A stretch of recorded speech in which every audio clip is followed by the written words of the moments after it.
ಶರಣು ಸಲಗರ್ ಅವರು ಮಾತನಾಡಿದಾಗೆ ಇಡೀ ಕರ್ನಾಟಕದಲ್ಲಿ ಅದು ಅತಿ ಹೆಚ್ಚು ಉತ್ತರ ಕರ್ನಾಟಕದಲ್ಲಿ ಅತಿ ಹೆಚ್ಚು ಮಳೆ ವರ್ಷ ಬಿದ್ದಿದೆ.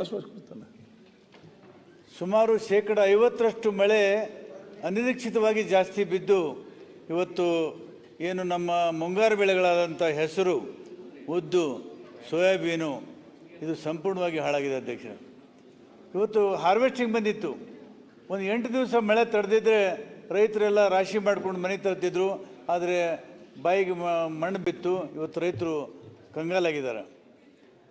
ಮಾನ್ಯ ಅಧ್ಯಕ್ಷರೇ, ಇವತ್ತು ತೊಗರಿ ವಾಣಿಜ್ಯ ಬೆಳೆ ಈ ವಾಣಿಜ್ಯ ಬೆಳೆ ಮೇಲೆ ನಾವು ನಿರ್ಭರವಾಗಿ ಭಾಳ ದೊಡ್ಡ ಪ್ರಮಾಣದಲ್ಲಿ ತೊಗರಿ ಬೆಳೆಯನ್ನು ಇಡೀ ಕಲಬುರಗಿಯಲ್ಲಿ ಅಷ್ಟೇ ಅಲ್ಲ, ಬೀದರು, ರಾಯಚೂರು, ಬಳ್ಳಾರಿ, ಚಿತ್ರದುರ್ಗ ಆ ಕಡೆ ಕೂಡ ಎಲ್ಲ ಕಡೆ ಬಂದಿದೆ. ಇಡೀ ರಾಜ್ಯದಲ್ಲಿ ಎಲ್ಲ ಕಡೆ ತೊಗರಿ ಬಿತ್ತಾ ಇದ್ದಾರೆ. ಈ ತೊಗರಿ ಬಿತ್ತಿದ್ದಾರೆ. ಮಾನ್ಯ ಅಧ್ಯಕ್ಷ, ತಮಗೆ ಗೊತ್ತಿರುವ ಹಾಗೆ ಬೇಳೆಕಾಳುಗಳನ್ನು ನಾವು ಇವತ್ತು ನಮಗೆ ಸಾಕಾಗೋದಿಲ್ಲ ಕಾರಣಕ್ಕಾಗಿ ವಿದೇಶಗಳಿಂದ ಬೇಳೆಕಾಳುಗಳನ್ನು ಆಮದು ಮಾಡ್ಕೊಳ್ತಾ ಇದ್ದೀವಿ. ಆದರೆ ಈ ಬೇಳೆಕಾಳು ಮೂಲಭೂತವಾಗಿ ನಾವು ಬೆಳಿತೀವಿ. ಆದರೆ ತೊಗರಿ ಈ ವರ್ಷ ಅತಿ ಜಾಸ್ತಿ ಮಳೆ ಬಂದು ನಮ್ಮ ಕೈಗೆ ಬರ್ತದನ್ನಂಥ ಅನುಮಾನ ಇದೆ.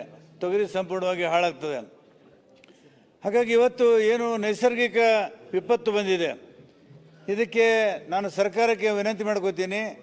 ತಕ್ಷಣ ಮಾನ್ಯ ಉಪಮುಖ್ಯಮಂತ್ರಿಗಳೆಲ್ಲ ಸದನದಲ್ಲಿದ್ದಾರೆ.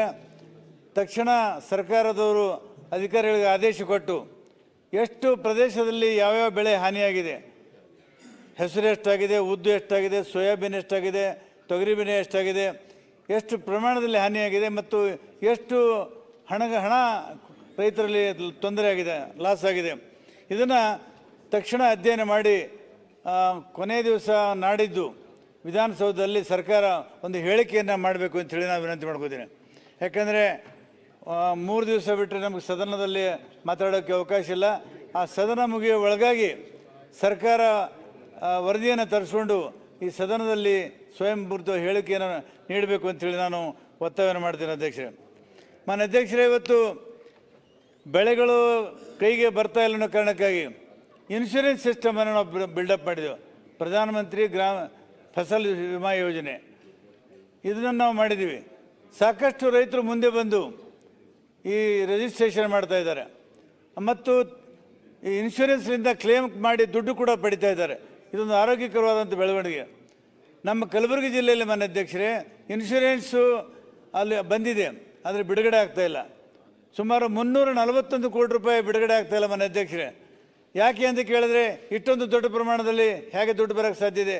ಅರೆ, ಸರ್ವೆ ಮಾಡಿದವರು ನಿಮ್ಮ ಅಧಿಕಾರಿಗಳು, village accountant, agriculture department, insurance company ಪೂರ್ತಿ ಯಾಂತ್ರಿಕವಾಗಿದೆ, GPS ಆಗಿದೆ. ಅಷ್ಟೆಲ್ಲ ನೀವು ನಿಮ್ಮ ಅಧಿಕಾರಿಗಳನ್ನೇ ಪ್ರಾಮಾಣಿಕವಾಗಿ ಕಷ್ಟಪಟ್ಟು ಇದನ್ನು ವರದಿ ಕಳಿಸಿದ್ದನ್ನು ಅದರ ಮೇಲೆ ಅನುಮಾನ ಪಡೋದು ಎಷ್ಟು ಸೂಕ್ತ ಮಾನ್ಯ ಅಧ್ಯಕ್ಷರೇ.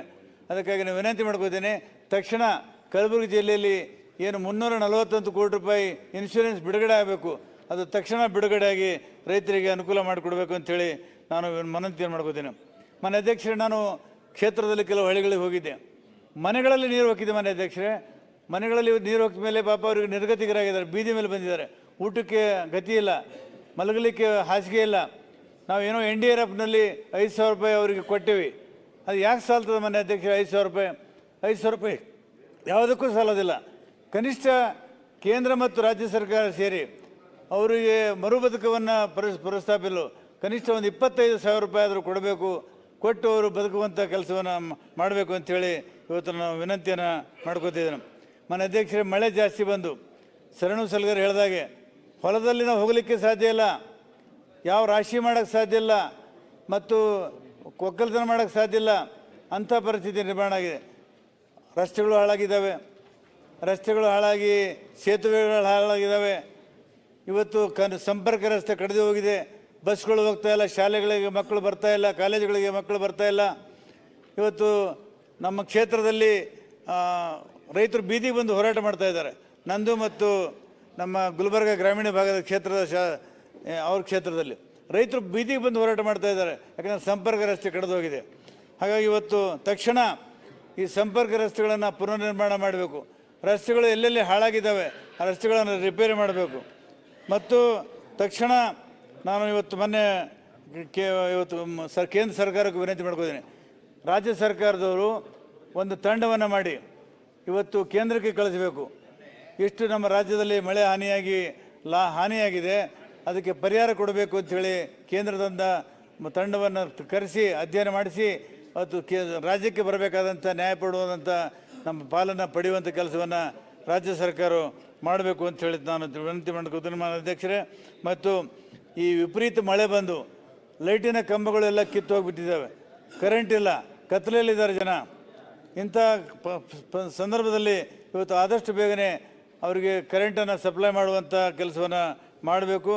ಮತ್ತು ಮಾನ್ಯ ಮುಖ್ಯಮಂತ್ರಿಗಳು ಬಂದಿದ್ದಾರೆ. ಮಾನ್ಯ ಮುಖ್ಯಮಂತ್ರಿಗಳು ಇನ್ಶೂರೆನ್ಸ್ ಬಿಡುಗಡೆ ಆಗಿಲ್ಲ. ಮಾನ್ಯ ಮುಖ್ಯಮಂತ್ರಿಗಳೇ ಅಲ್ಲ, ಹಣಕಾಸಿನ ಮಂತ್ರಿಗಳು ಅವರೇ.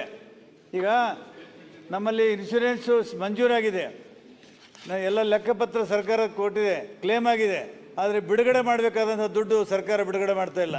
ದಯಮಾಡಿ ಆದಷ್ಟು ಬೇಗನೆ ಬಿಡುಗಡೆ ಮಾಡಬೇಕು. ಮತ್ತು ನಾಳೆ ನಾಡಿದ್ದು ಅದರ ಒಳಗಾಗಿ ಸರ್ಕಾರ ಸಂಪೂರ್ಣವಾದಂಥ ವರದಿಯನ್ನು ತರಿಸ್ಕೊಂಡು ಸದನದಲ್ಲಿ ಎಷ್ಟು ಹಾನಿಯಾಗಿದೆ, ಎಷ್ಟು ಪರಿಹಾರ ಕೊಡ್ತೀರಿ, ಏನು ಮಾಡ್ತೀರಿ ಅನ್ನುವಂಥ ಮಾತನ್ನು ಹೇಳಬೇಕು ಅಂತ ಇವತ್ತು ಹೇಳ್ತಾ, ಇವತ್ತೇನು ಸರ್ಕಾರದಿಂದ ನಮಗೆ ಇವತ್ತು ಸಿಗಬೇಕಾದಂಥ ಕೆಲಸವನ್ನು ನಾವು ಮಾಡಬೇಕಾಗಿದೆ ಅನ್ನುವಂಥ ಮಾತನ್ನು ಹೇಳ್ತಾ, ಈಗ ಮಾನ್ಯ ಮುಖ್ಯಮಂತ್ರಿಗಳು ಇದಕ್ಕೆ ಸೂಕ್ತವಾದಂಥ ಒಂದು ಹೇಳಿಕೆಯನ್ನು ಮಾಡಬೇಕು ಅಂತ ಹೇಳಿ ವಿನಂತಿ ಮಾಡ್ಕೊತಾ ಇದ್ದೀನಿ. ಓಕೆ, ಈಗ ವಿಜಯೇಂದ್ರ ಒಂದು ನಿಮಿಷ ಮುಂದುವರಿಸಿ, ಒಂದು ಸೆಕೆಂಡ್. ಈಗ ಅದು ಮುಖ್ಯ ಒಂದು ಸ್ಟೇಟ್ಮೆಂಟ್ ಮಾಡಲಿಕ್ಕಿದೆ. ಸ್ಟೇಟ್ಮೆಂಟ್ ತಕ್ಷಣ ಮತ್ತೆ ಮುಂದುವರಿಸುವ. ವಿಜಯೇಂದ್ರ ಮಾತಾಡ್ತಾರೆ ಮತ್ತೆ ಒಂದು ಅಲ್ಲ, ಈಗ ಮುಖ್ಯ ಒಂದು ಸ್ಟೇಟ್ಮೆಂಟ್ ಮಾಡ್ತಾರೆ, ಎಲ್ಲರಿಗೂ ಕೊಡ್ತೇನೆ. ಒಂದು ಸೆಕೆಂಡ್, ಇದು ಚರ್ಚೆ ನಡೀತಾ ಇದೆ, ನಿಮ್ಮ ಮಧ್ಯದಲ್ಲಿ ಮಾತಾಡ್ಬೇಕು. ಆಯ್ತು, ಗೊತ್ತಾದ ಈಗ ಹಕ್ಕುಚ್ಯುತಿ ಈ ಮಧ್ಯದಲ್ಲಿ, ಅದಕ್ಕೆ ಸಮಯ ಇದೆ. ಆಯ್ತು, ಡಿಸ್ಕಷನ್ ಆಯ್ತು, ಅದಕ್ಕೆ ತಾವೇ ಬೆಳಗ್ಗೆ ಹೇಳಿದ್ರೆ ಅವಕಾಶ ಕೊಡ್ತೇನೆ. ದಯವಿಟ್ಟು ಬಹಳ ಗಂಭೀರವಾದ ಪ್ರಶ್ನೆ, ಅದ್ರ ಬಗ್ಗೆ ಚರ್ಚೆ. ಆಯ್ತು, ಅದಕ್ಕಿಂತ ಗಂಭೀರ ಚರ್ಚೆ ನಡೀತಾ ಇದೆ.